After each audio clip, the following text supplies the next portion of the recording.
still there. Got chickens, goats, hens and all this shit.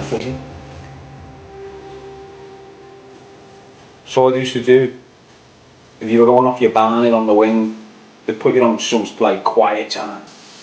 And part of that quiet time was to go and help with the horses. And you just get in the middle of nowhere and just start going around like that. Come over to you, they like you, they play with you, all in that way, in the other way.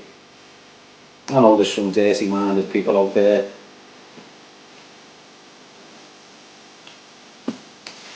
Someone says she fell off a horse. Gotta be careful for them off them horses, haven't you? Seen how many people end up disabled? Falling off horses, especially young girls who aren't getting trained right or something. Or a horse panics. Or a horse is meant to take a jump and doesn't. Sends the little rider off. Doesn't get a proper throw. It's mad. There's risk to everything, isn't there? We don't know the true essence of horses, do we?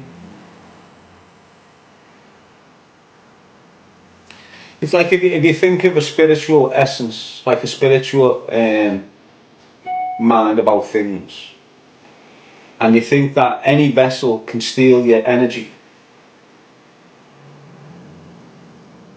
Do you understand? But you'll have vessels that can give you energy. So you see your dogs, you see your cats, you see all these little animals you have around your house. They're stealing your energy. You good? Just like a human can. Headbutting me. Do you understand what I mean?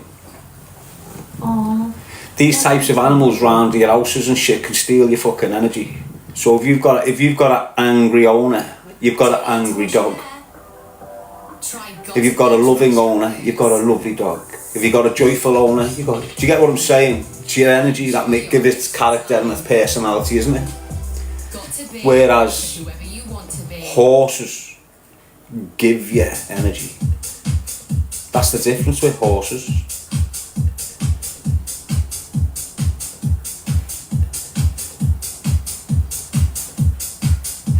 When a dog... The reason a dog brings you joy is because your energy's in the dog and he's always round you. So when you're feeling alone, when you're feeling down, so it's your own energy off him. But when you're low on energy, an horse can give you energy, like a positive energy. You mightn't have met this horse before. Might be your first time round it, it takes you, fills you, makes you feel better, makes you feel good.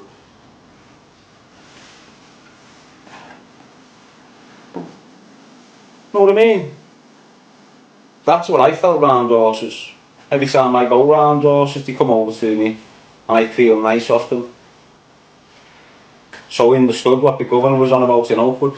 That the very calming on a very fast brain, horses can calm you right down. So you know, when you've got someone angry over situations, if you introduce them to horses, the anger sort of must have cost them fortunes, but this is what the private prisons do. You know, they'll go out for a contract off the government. A prison will be built.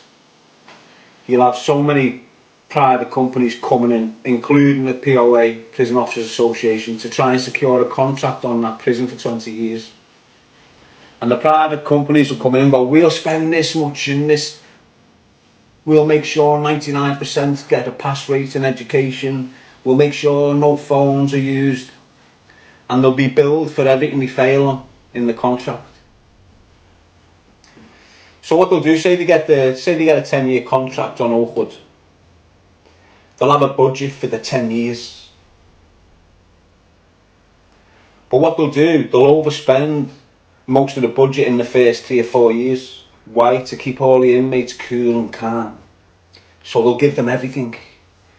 Double servings of food, equipment on the wings, pure cleaning stuff, tellies, everything replaced dead fast. And then all of a sudden, 4 years into Oakwood, the budget's dead. Now no one's even getting a mop that's clean to clean the pads. No one's getting the washing done because there's... And this is what it's like in most private prisons. Near the end of their contract, everything is dead. No one's even getting qualifications anymore because they can't get teachers in to take the classes. That's what it's like in there. So having them horses and all that stuff in Oakwood must have cost them a fortune at the beginning, and then even though it was very beneficial, because they blew the budget, they probably haven't got the horses there no more. When they were very beneficial to every inmate in there, especially the kids. It's what you've got in the prison system now, and you have them for years. Years ago in our estate, we used to have this place called Leon. So when we were kids, we'd call this big, it was like 3 houses knocked into one. So our house, that knocked into one. And it had all cameras and lights on it and disabled hills, and we used to call it the Leon when we were kids. Because everyone that was in there had something like going on with them. Not all disabled, but mental things going on. You know, you'd have fellas standing at the corner of the garden, chain smoking 100 biffers in an hour at that. Wouldn't say nothing to no one, just sit there, his fingers dead gold, and then he'd go back in the house. That's what type of house it was. Now what the Labour government done when they got whatever they fucking wanted to do, they shut all them down. They were called like care in the community places. And all them lads, all them men and women that was in the care of community places was now ending up on remand wings all over the country. Why? Because wherever they were housed, they're not handling it. Police are getting called out, they're getting arrested in fucking some of them sections, some of them landing on prison in Walton and Strangeways. And even now, most of the landings in prisons, especially the remand centres, you've got mental health patients all over them, deteriorating dead fast because of the conditions they're in. And a lot of them are on offences where they would have got to court by now, they'd be out, but because of the backlogs, they've got a year remand to do. So shit's what's going on in there now. So if you get nicked now and remanded and you go not guilty, you're on remand till we can get you to fucking in court. There's no custody time limits now. They had custody time limits a few years ago, they just blanked them. They're meant to be a human right custody time limits, no one's talking about them. Every inmate has got a custody time limit, and if it's no fault of that inmate's why this thing's getting extended, and it's the fault of the court system, they should be released by law, and no one's picking up on it. The reasons these custody time limits was brought in is because you had lads sitting on remand for 16 months and then walking out at the end of it, and no convictions and shit. So to stop all them injustices, they brought this mad ruling in years ago where you had to get that type of index offence into a courtroom within 8 weeks, this one within 12 weeks, that one within... And if you wanted to extend it, you had to apply in the Crown Court to have the custody time limit extended. Everyone's just bypassing it like it doesn't matter when it does. If you've got decent laws, decent solicitors, and your kid's on remand for shit mad offences that are shit, your solicitor should be going, fuck this, custody time limit's gone well past it. There's people now who are still in the system like me. They were investigating me for 2 years. By the time they've got to me, they had a time limit that they should have adhered to. In the courtroom the other day, they're saying they haven't met the time limit. Go, oh, we'll deal with that later. We'll just adjourn it for a year. Adjourn my case for a year because they went not guilty. If they would have went guilty, they were looking to do whatever there on the spot, but I'm not guilty of the offence, you get it?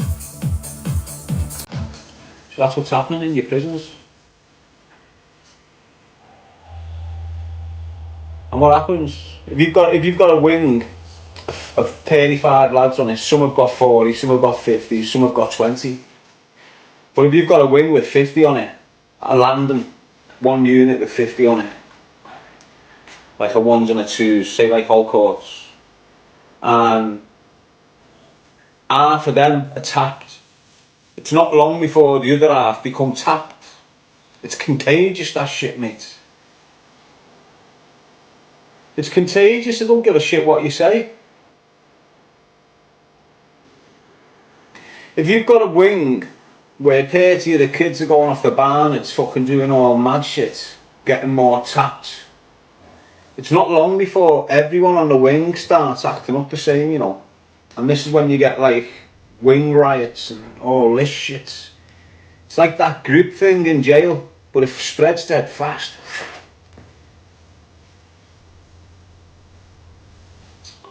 Stu's views, Deborah. In most jails, fucking pack mentality is what it is. It's why you get rushed in prison. Very rare you'd have a good straightener in prison. Depending who you're around. But other than that, like, you're just getting rushed. If you go into Swale side and you land on one of them wings and you've got a fat wire on you, or you've got some sort of fucking price on you or something like this, it's over for you. You just don't hear half of the shit that goes on in prison. Honest, if you knew how bad prison was, you'd want them shut down. That's no exaggeration, that, you know. Some jails, mate, I don't even know how they kept them open. They're meant to have these big inspectors and all this shit, and how they pass them. It's like outside where you've got a council official corrupt and you need planning permission for an extension. Just drop them a little few quid and it's clear, yeah, it's all boss in there. It's what it's like. Yes, views, we are. I know that because I've been in there. It's not like an outside point of view. I know exactly what the fuck I'm talking about. I've spent all my life in custody. Most of it.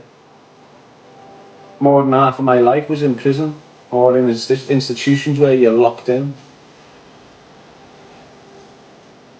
Donna, Leanne, Shen, LJK.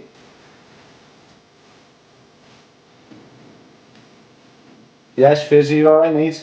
Result 210. Boom, boom. Caroline.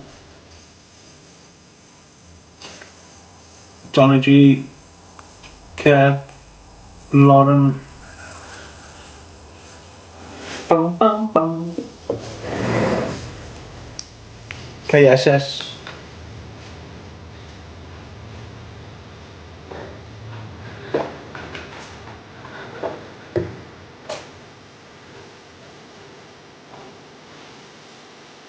Lady Mux. Paula. Chris Jones. Amanda. Mary Sites. Gonna go and have an nosy on TikTok, take care. See that, there's all that. Come back in later, mate. Paula, Sharon Barlow, Wisdom Seeker, Shazza, Love, Fizz, Stephen Wilson, Mary Monaghan, Granny Tammy.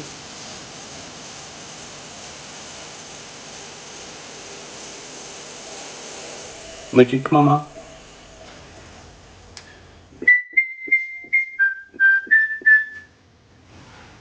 Always be you, Mike Green.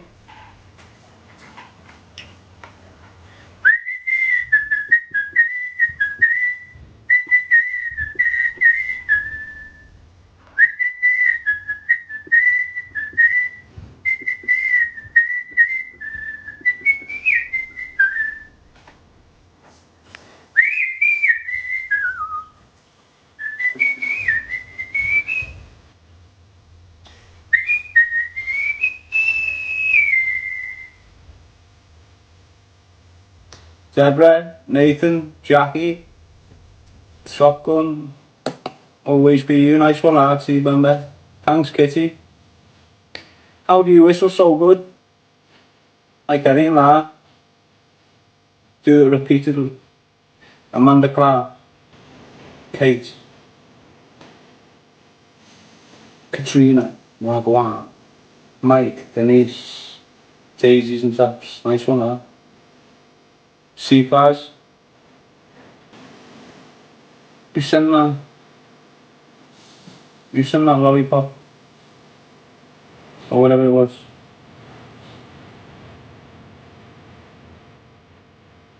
Thank you anyway. Granny Tammy, I'm actually obsessed watching you do.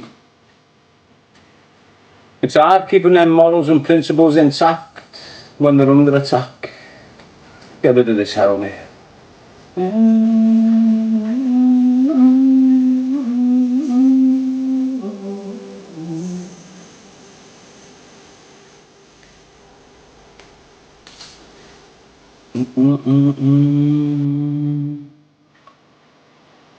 Neither, mate.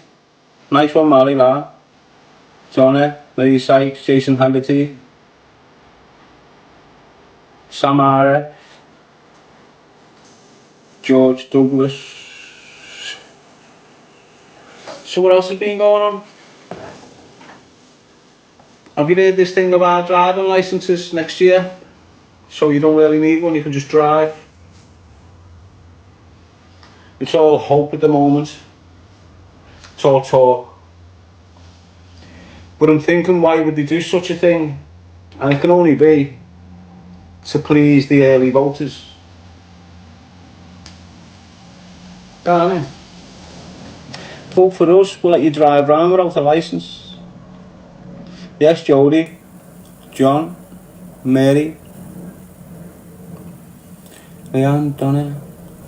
Don't move. I think it's just another one of Starmer's talking to keep people interested type of misdipper, like he did with the Hillsborough laws, like he has done with the national inquiries, like he has done with everything else, putting it off. So the reason he never brought the Hillsborough law in was because he'd be held by law then to open all the paperwork on the grooming thing up and down the country. It's the only reason he hasn't brought the Hillsborough thing in, because he knows once that's in, all last shifts by law can have access to it. It's the only reason he hasn't brought it in, people. Yes, Leanne. Paula, they have big plans for us. It's not big plans for us. You can see what's happening with us. It's millions of us dying every year. There's a reason for that. This is my life we're talking about. They're stopping us producing. They're stopping us reproducing children and everything. It's obvious what the plan is. Defined by something that I They don't need slaves when they've got robots. I think they know my story. But now Yes, Jodie. it's my turn to tell it.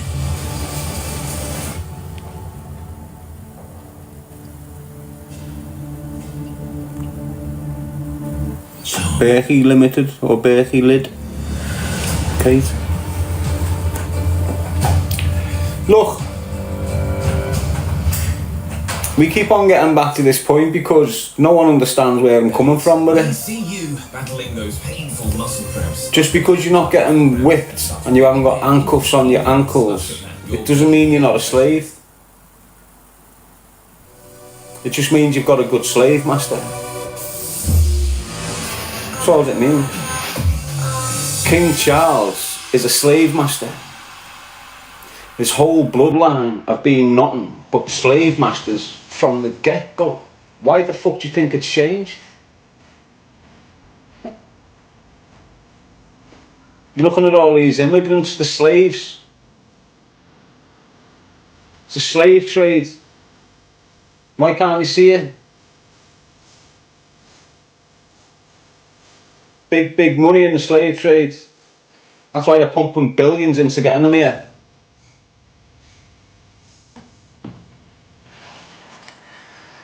All over the world right now, depending on how established your law is, depends on how evil the trade is. And that's everywhere. Where we are, the law's dead powerful.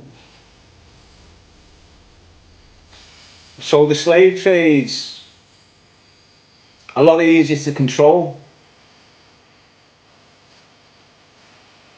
You can control us with money, which is happening. In poor worlds, you can't control them with money. It's by force. And trust me, If they had to do it by force here, they fucking would. They don't have to. Places in Africa, Asia, all these other mad places what you don't get access to. Why? Because the news channels aren't free news channels. All media is transcribed to accommodate the way they want you to think. It's all narrative based, it's all narrative driven. It's like in this country, we're led to believe China and Russia are fucking in ruins, when in reality, they're probably the best places on the fucking earth.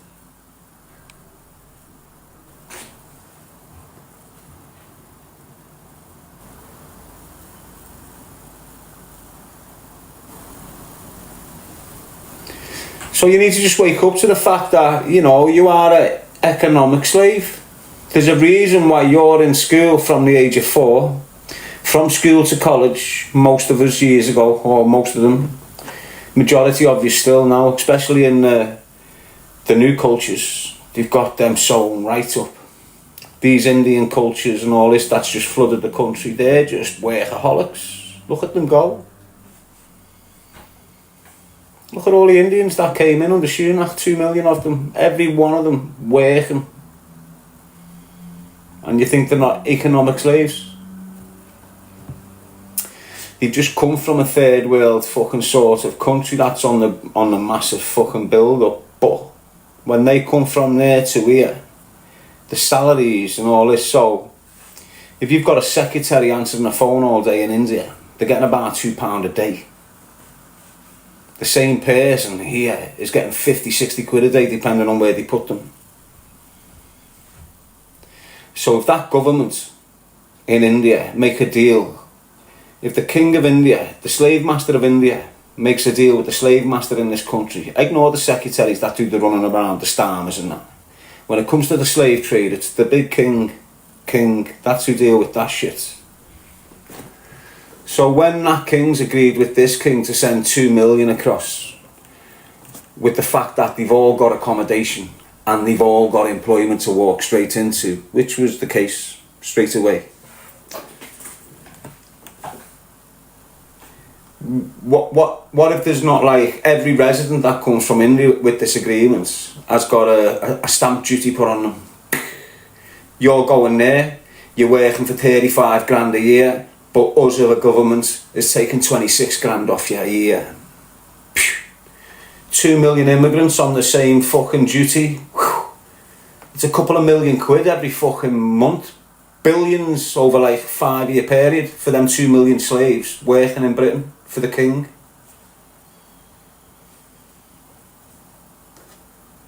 That's basically what's going on. Even when you see all these immigrants coming through and you're going, wow, these are getting jobs straight away. I wonder fucking why. Got all people with cameras going, look, they're working on Deliveroo. Look at these security, how are these getting these jobs dead fast? Because that's what's meant to be happening with them.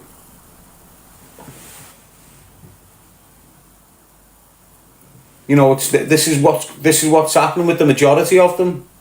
They're coming through in them hotels, they're getting jobs, then getting jogged on. There's accommodation, there's a job to that. That's how they're pushing them into society like that, most of them. The ones that don't, you just see them on the streets drinking, acting like your punters. But it's just a massive, you see it blatantly around the world. When? Football. That's blatant. You can see slave trade when there's a brand new stadium getting built in a part of the world that's never had the opportunity to hold such events. You see them buildings getting built by slaves. All of them. So when the footy was in Saudi Arabia, I think it was Saudi Arabia not long ago, the big World Cup event, that was slave trade that built them stadiums. Slave trade from Africa, India, all over the fucking place. Getting sent there, working for peanuts.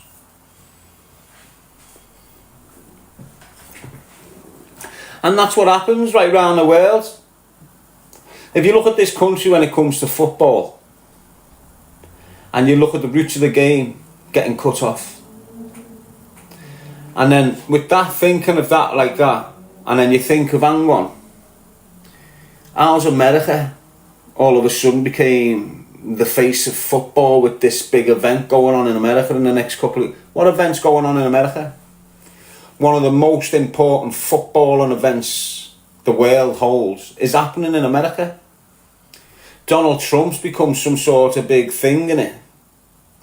But that's leading me to believe that the identity of England, the cricket, the football, all this is at risk. And America's securing the identity of the football and that before other people secure that identity and take it. So you know the way you see in Morecambe FC gets shut down basically. No one's willing to step in there.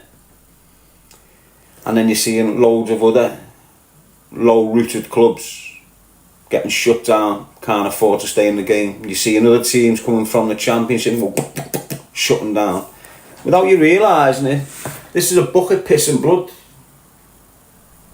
And all them games, all them teams at the top are at the same risk. It just takes a few more of these to crumble at the bottom. That's how it goes. So it might be a fucking possibility that in 10 years' time you're not even getting football. 20 years' time you're not even getting football in this country. Why? Because this country's changed. When you've got the most powerfulest people in this world stating on world news platforms that it's possible the first Islamic country to have nuclear power will be Great Britain, you've got to understand the position of the people that think that way. So when the Americans are saying this country is probably going to be the first Islamic country in the West to hold a nuclear power and that's a serious threat, when Americans are saying that 6 months ago, don't think they're not going to fucking try and do something with this country to make sure they're safe from whatever's coming. Yes, Johnny.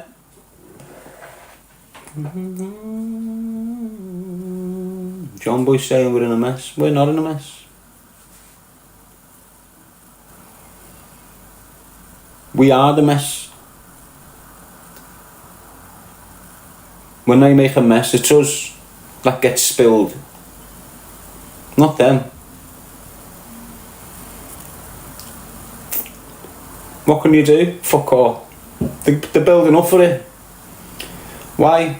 When shit's going on in your estate and the feds aren't doing nothing, eventually, what are the do-gooders going to do? What are the... Not the kids, not the bad kids who are fucking against the law anyway, but all the do-gooders on your estate, when shit start not getting done, like he's not being arrested for doing that today, or where are they going to go to? They're going to end up going to the front desks of your police stations and starting saying, hey, hey, hey. Just like they did when them kids got arrested for the airport attack and you had a mob outside the police station. Hey, hey, hey. So they're shutting them down. They've been shutting them down in the north for ages, but now in the capital under Khan, they're shutting them down. This is indications. You're seeing the vehicles that they're patrolling around in London, police vehicles you've never seen before, but don't think they haven't got them in the hundreds and thousands up and down the country ready to go. And you need to just like think about that. You know, we're going to a very, very dangerous place when you're talking about civil unrest.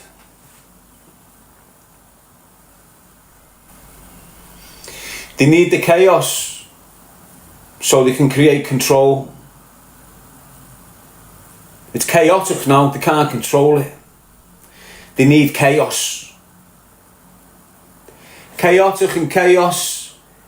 Chaotic is after the chaos. Do you understand what I'm saying? No, chaotic is before the chaos. And then after that comes the control. So what you're witnessing now in your own little world, in your own community, is everything chaotic. Mad shit's going on. People dressing weird. People walking down the street confused and all mad shit's chaotic, isn't it? Now they've been trying their hardest to make it go chaos Chaotic is when it's simmering and everything's going fucking stressy and everyone's going confused and angry and sad and lonely and happy and all this. Everyone's dealing with it. And you only need something to go, fuck it. That's it, that's chaos now. And when they've got a right amount of chaos, then they come in with the feds and these big things, lock you down, put you behind your door. If you don't, you all this shit kicks in. What prevents that happening? Unity. Where does the chaos come from? Division. So when we're all in this chaotic mad thing here, it's the division that's making us go a little bit scatty. Why? Because people are invading your space. When you try and invade their space, it's, oh, you can't do this. That's creating division. They want that secularised state. They want that. So years ago, when you've got all the Pakistani immigrants coming in the 80s, what they should have been doing deliberately was integrating them and going 100 over there, 100 over there, 100 over there, 100 over there, letting them develop, spread out. So we're integrating. But on purpose, they directed them to places like Bradford.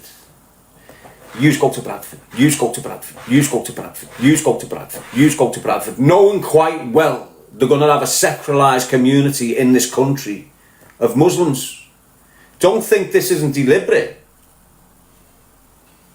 And now what they're doing in these secularised communities, the ones that bring the most wealth is getting the most pull when it comes to politics. The ones that are more fucked are just getting left and getting a basic fucking funding to keep them going. The ones that are bringing employment, working all life, they're getting the attention. And the majority of them people is the Muslims. Why? Because they were sent in as economic slaves in the first place. And they've done exactly what they were meant to fucking do. All their lives. Work like die. Train your kids to work like die. This is what the Islamic community has been trained to do since they've entered this country. You've got the unlawful ones that can see that side of the coin, but the moderate Muslim can't see anything I'm talking about. You know, they're knuckling down like your nanas and that did. Working all their lives till they're 60, having a few years alive and then passing on. Exactly what they've done with all these other communities that they've let in to get on the work train.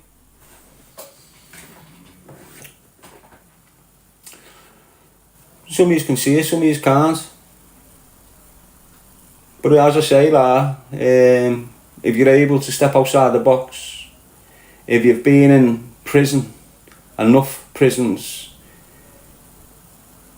you can come out to them institutions and you can see very similar things on the streets in this country. And you are basically, and I keep on coming back to it, you're in an open air prison. For some fucked up reason, you think you're free. You're free within a perimeter. You're free to do what the fuck you like within this perimeter, okay? If you fuck up within this perimeter, you'll get put in the block. What's the block? Your local prison. That's what it is. If you fuck up on the yard, if you fuck up where you live, on the wing, if you fuck up in any medical centre where the doctors are, if you're anywhere you fuck up, you can get dragged down the block instantly. If you're in jail and you want to see the doctor, you've got to put an application in and they'll go, yeah, you've got an appointment at 10 o'clock. If you're out here and you want to see a doctor, you've got to put an application in and he'll go, yeah, you've got an appointment at whatever o'clock. What's the difference? You're not getting escorted there. It's the only difference. You're walking yourself or someone's driving you.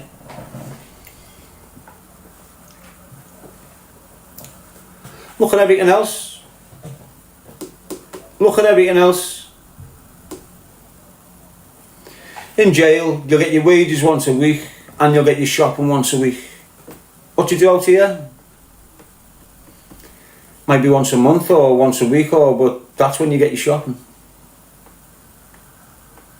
the way you've done it for 30, 40, 50, 60 years, your whole family. Get your money, shop, money gone. Work, money, shop, money gone. Work, money, shop, money gone. Work, money, shop.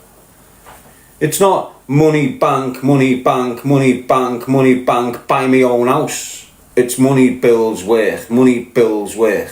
It's what it's like for 90% of you.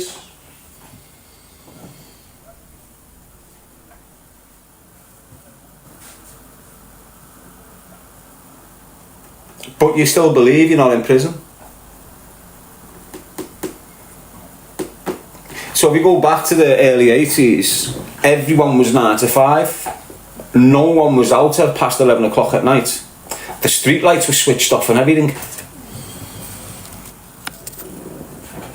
The street lights were switched off and everything at a certain time. No one was out the fucking thing. The first thing you heard was a milkman. And every morning without fail you got milk delivered to your step. Regardless of who you was. It was a government thing back then.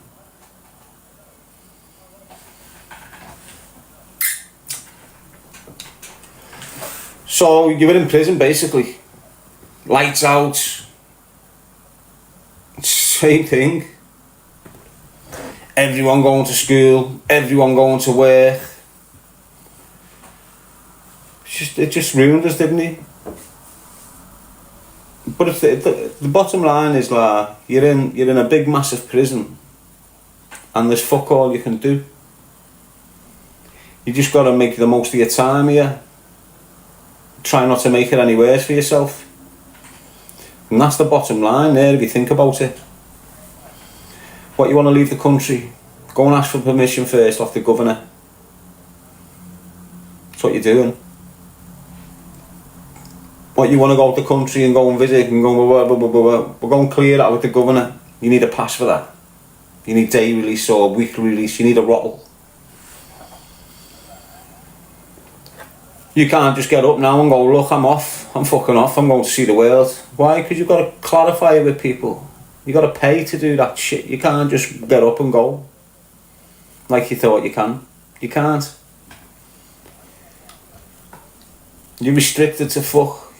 You've got perimeter fences that you cannot pass unless you've got serious, legitimate reasons to be passed.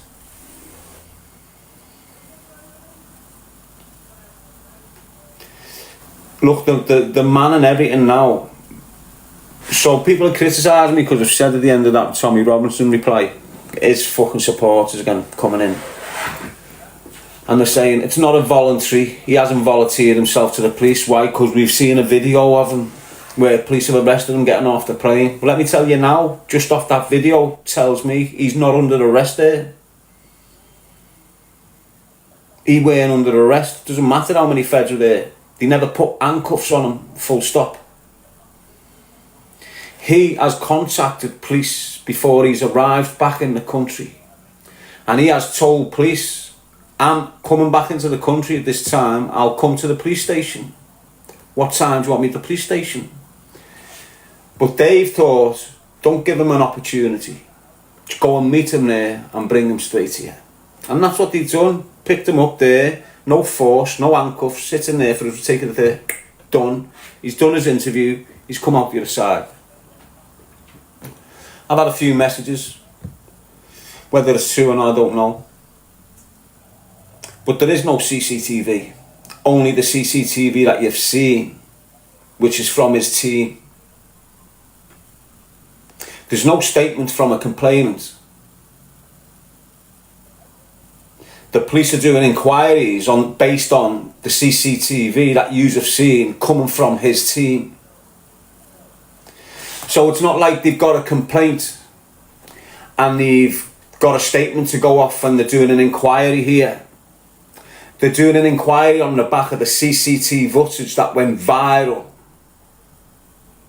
They want to know what's happened. Now the police have jogged on to see if there's CCTV in this part of the police station to see what happened. But I'm hearing in that specific spot that they've chose for this to go on, there's no internal CCTV. You've got no cameras in that place where that shit's gone on. Now I know you see some security guards, but they're easily faked. I know you see a victim on the deck with a bag covering his face. That's all that about. You see Tommy Robinson and some other fella, but then a camera kid just stuck in the corner getting all this, but only a bit of it. You haven't got the beginning, you haven't got the ending, you've just got a segment. So when there's this big uproar saying Tommy Robinson's wanted by police, no, they want to ask him a few questions about the footage that they've seen. They don't want to ask him any questions about my man who's made a statement, because there isn't one. There's no complainant there. The whole thing is based on the footage that Tommy Robinson's team has put out. So just hold your conclusions. You know, I've made 2 tapes, but the information I'm getting is this is one of them set-up type situations to bolster his fucking presence, because he was getting battered a bit, wasn't he?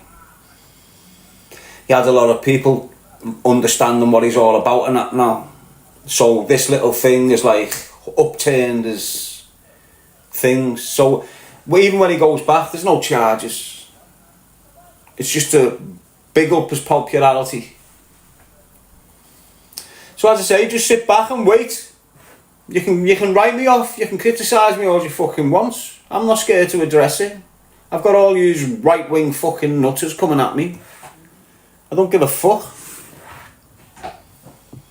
He's a knobhead. I'll always have my opinion on him. Yeah, he screamed and shouted about Telford and he gained a bit of respect from me. Even if he didn't want it, he got it. But then he's went into jail, done a little 4 months fucking sentence like he was on fucking death row, come out the other side looking like he'd been on hunger strike, like he was one of the boys. Like he was Bobby fucking Sands or someone. He's come out there screaming all shit about freedom of speech. Just left them grooming gangs alone. Oh yeah, he's tapping back on it now. But he just completely fucking forgot about them. Why? Because he was screaming for his paymasters. Who's his paymasters? Elon Musk. You know, that's the legal team that got him out of prison earlier. It was all funded by Elon Musk. When he's getting represented at police stations, the brief that's stepping in is a very powerful brief, getting paid an awful lot of fucking money, which can do miraculous things in these situations.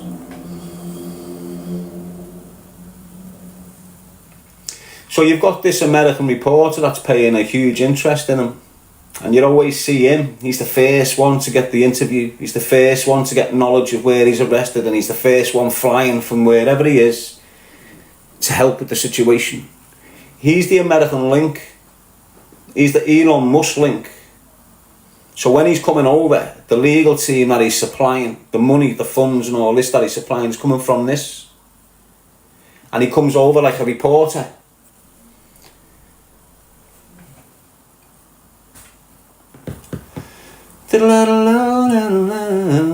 So he's a protected source now.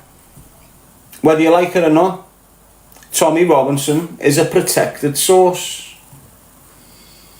He's got paymasters that can protect him at all costs. And this is what you're dealing with him now. And whatever he gets told to do, he's doing. Why? Because they got him out of jail. He'd still be in Woodhill now, but waiting for them. Wouldn't he? He'd still have a couple of months or something, wouldn't he, if he was in Woodhill? He's got no licence conditions. Why? Because it was a civil matter. You don't get licence conditions off a civil matter.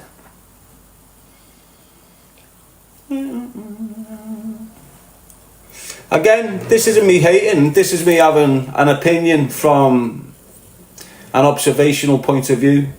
Yeah, I can't stand him, but it's not a hateful thing. Can't stand him for his stance on the majority of Muslims he's labelling as fucking rats when they're not. That was my initial thing. When I'm mixing with Cam and all that, and doing these mad things, they're all hating on me. You know, what do they call themselves? That football firm. Tommy Robinson's always sported them. What are they called? the stands or something, like a Stone Island thing. A lot of them are fucking against against Muslims and that. So when I've got Cam with me, I had some kids from Birmingham, Cam, and we're doing floating around and that. It's fucking winding that Tommy Robinson up to fuck.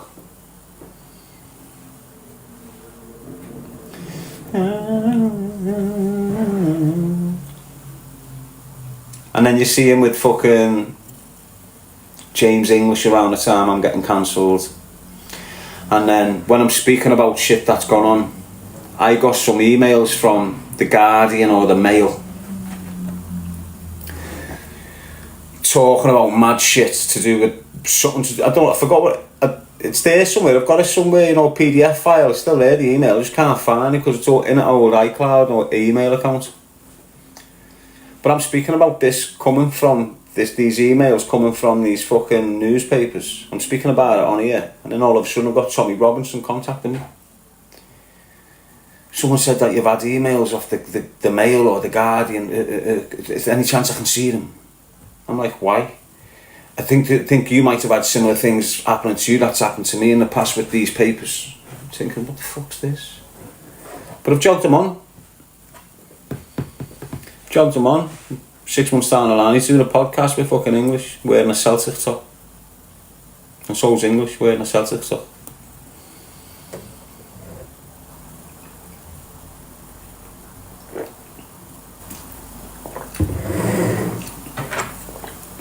You're alright, Sarah? And Sarah? Sarah right and Sarah? Donna? So that's it, really. You know, until you see the CCTV, you're not really going to know whether it was staged or there's any truth in it. If there's no CCTV, what I'm being told is there's no CCTV in that certain place, in that where it's happened. So that's like a blind spot in the whole place, that place. This is what I'm getting told. And if that's the case, there's just no way of clarifying whether it was... Look, at the end of the day, there's rumours it's a 64-year-old man. There's rumours that he was drunk. There's rumours that he ended up in a bad way. And there was rumours all this mad shit happened. First off, he mustn't be a snitch. Must he? So he mustn't be wanting to complain. Which makes you think, what was the argument all about? Trust me, if the fella who's allegedly being knocked out had some sort of agenda against him over his religious views or his race views or whatever like this, the fella would have made a complaint straight away, wouldn't he? He would have, wouldn't he? I know we're jumping to conclusions here and assuming shit, but let's think about the logic there. If you've got a fella in your face trying to provoke you, wanting you to react so we can have you in shit, and you do it, and then he doesn't make a statement, it doesn't make sense. You got people saying it's self-defense. Okay, so it's self-defense, defense. But where is it? Where is the self-defense? Why we've got like a minute segments of clear-cut content, but there's no beginning and no ending. You've just got the result of it. You've just got someone lying on the deck, pristine. There's no blood anywhere. You've got Robinson with a key mark on his fod, like he's done it and fuck himself. Honestly, you know, like you're trying to prove a point, like, he hit me first, and you fucking done it yourself. But other than that, you're not seeing nothing substantial. You're not seeing no charge sheet. You're not seeing no paperwork with the particulars of the allegation or the particulars of the situation. He hasn't produced none of that. You've basically just got to believe a shithouse lying rat at face value. And that's what a lot of people are doing. Yes, Linz, Carolina, Andrew. That's what a lot of people are doing, aren't they? just believing that like it's face value because you've got a little bit of content. They're not questioning nothing. So what? You've got 2 kids in a security uniform. You've got a man lying down straight with a bag on his head, like it's being placed there. You've got another fella that looks like it's one of Tommy Robinson's mates acting like he's in between this shit. And then someone else with a phone standing in exactly the right spot to get that minute's worth of content. And if he's got more, he's deliberately cut this and cut that. So you can't prove nothing off that. You've just got to believe him. And the fact that he's had to go to a plod shop substantiates his lies, if you like. But the reason he's gone to the plod shop is not because there's a statement off anyone. It's not because there's complaints gone in. It's because his team released footage. It went viral. It shows an incident that's happened in this train station. So the police automatically want to go, yo, Tommy, you're not under arrest. You're not wanted. There's no complainants. But we're asking you to come in and give us your version of events of what's happened here. So he's rang them from abroad. I'm coming back on this day. What time do you want me to come in? Straight away. The desk sergeant just thought, fuck that, we'll just get him at the train station. Or that's why he hasn't been handcuffed. It's happened to loads of people. When you're meant to be going somewhere on a certain date, they'll just come and get you, but they won't arrest you. They just need to speak to you urgently. And you've got ambulance reports, haven't you? We've all heard the ambulance reports of someone. I don't know where they came from, but apparently you had this man being whisked off, having all this stuff done to him, but there's no real... I've not seen nothing. I've not seen no real evidence of a man getting put on a death chair or pushed into an ambulance. Or think about it. Just think about the media pull. Where is it? And why isn't it there?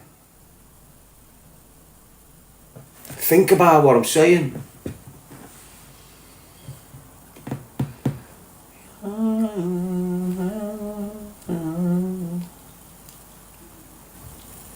So that's another thing in the public eye that's worth keeping it interesting. I'm watching it from a different angle. I'm looking at a double agent where a majority of people are not. They're looking at a hero. So when I'm looking at the dynamics around what he's doing and what's going on, I'm looking at it from a completely different angle, and I can see skullduggery when I fucking see it.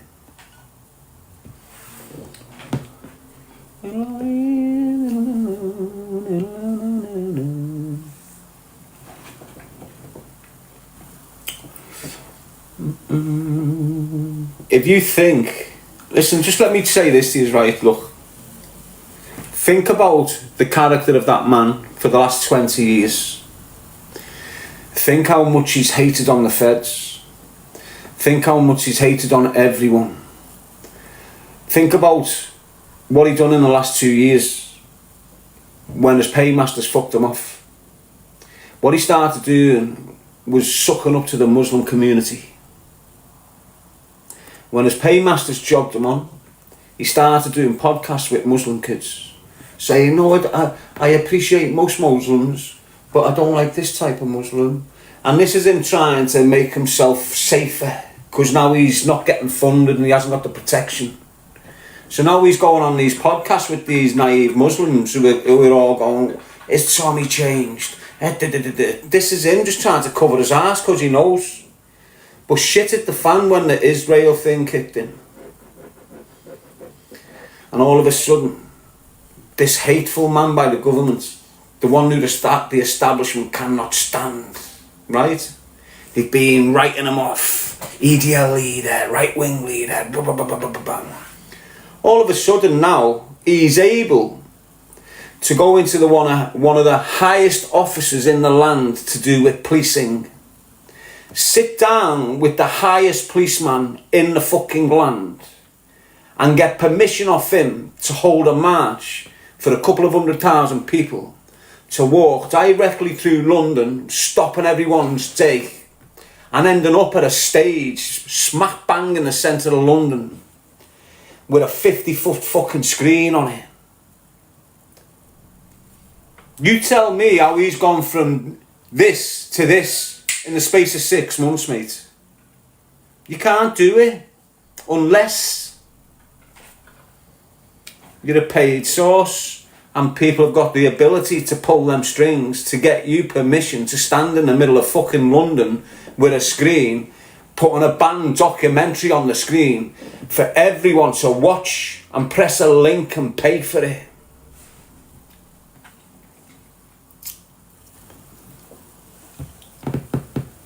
And this is what's going on with him. That's my point of view. I'm convinced, look, what's he done for you since he's been leading you, except leading you to protests where you don't get no results? You know what that does long term? You know, if you've got, look, I'm well up for the fucking fight. Don't get me wrong. Just because I'm speaking bad on this fucking nugget doesn't mean I'm speaking bad on all the other Englishmen. Do you understand what I'm saying? So don't get your shit in a twist. I can understand the angles, but his angle's not the angle you're looking at. You've got pure, decent people getting involved in a madness here, and they don't fucking understand it. So look, you know, if 10 years ago you had 100,000 men stood there, boiling, fuming, and they weren't allowed to move, right?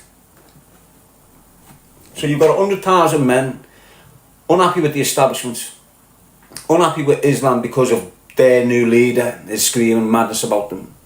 So you've got 100,000 men down there 10 years ago and they can't move. They're just getting more frustrated, just getting more angry, more fucking... And that vibe's spreading, so now you're getting more men getting the same anger, the same vibe, and it's boiling. Year 2, year 3, year 4. It's getting mad, they're about to burst. They need to let that pressure cooker down. What did he do? Tommy! Organise a protest for these. Why? Because they're about to fucking blow. They need a protest to go. So yous all go out to this protest, that mouthpiece is organised. Yous all go down there, have your fucking shout, get back to yours, your anger's gone. Your frustration's gone. You've released everything. Now they can do what the fuck they want for another couple of years. Why? Because yous have got to build up the same passion again. You've got to build up the same fucking energy, the same fucking tenacity about what's going on.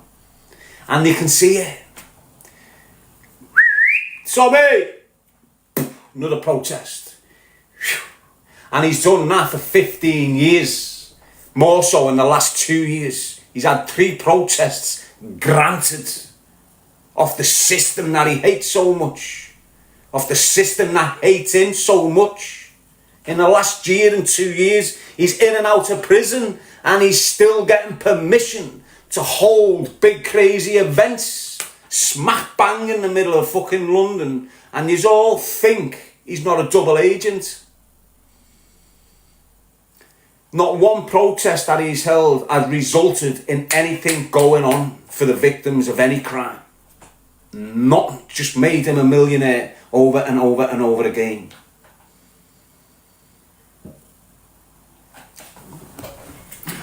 So that's it. And if you hate my point of view, it's entirely up to you. You know, I'm entitled to my point of view. You're looking at him as a leader. I'm looking at him as a fucking traitor. And when I've put on the end of that last clip, he's leading you through a facial recognition fucking psyop. That's what he's done. The last protest, why the fuck are you screaming at hundreds of homegrown men to not wear fucking masks? There's reasons for this, people. He's telling, be proud, take your masks off, don't be ashamed. Yeah, just bang yourself on that facial recognition camera there. Let them set a profile up on you and you don't even fucking know. So think about it. They've got this big plan going, the government. They want control, they want digital ID, they don't want police on the streets. They want us to be able to have a camera that can look on your body and identify you've got something under your top and can say, that's a fucking knife, pull them. This is the way they're doing it now. Do you understand what I'm saying? The cameras are what's going to be monitoring you. It's the cameras that's policing you. They can see what how you're wearing, where you walk, everything. All this is all getting monitored. Now, to get that in place, they need as many people as they can recognised. And it's like they've established to themselves that they can't do it on an individual basis. So it's like they're doing it on a group basis now. So when you're seeing all these big protests that they're granting, but they're giving you routes, yeah, you can have a protest, but you've got to begin here at 2 o'clock. You've got to take this route, this route, this route, this route, finish off here at 4 o'clock and have your protest finished by 6, everyone leaving. And you don't think this is a fucking exercise. You don't think there's something behind this. You think, oh, it's them just monitoring a protest. Is it fuck the route they've given you? 4 days before, they've situated fucking cameras and voice recording things and everything on the route. So when you're walking up, you're just getting snapped. He's told you to take your fucking masks off, knowing. And no one's looking at this shit.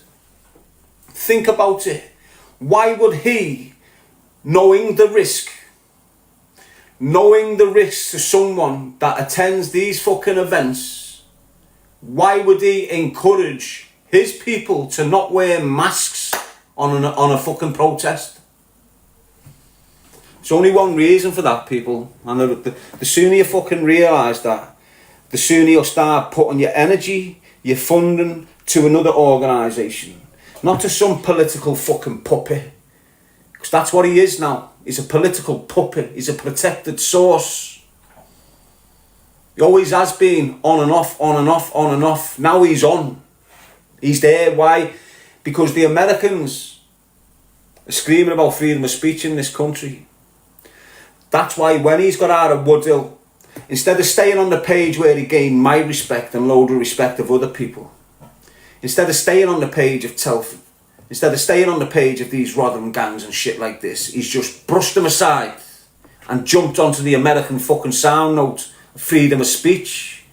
He's doing what his paymasters want him to do. And that's it. That's the end game. That's with me. He's a double agent. End of. And that's why I don't support him. He had respect when he started screaming about Telford. But the minute he started screaming about freedom of speech and just left this behind, give me a strong indication that it's all about himself, not about victims. It's all about him and his agenda against Islam. Nothing's changed. And why's he got that agenda against Islam? The connection, innit? The Jewish connection.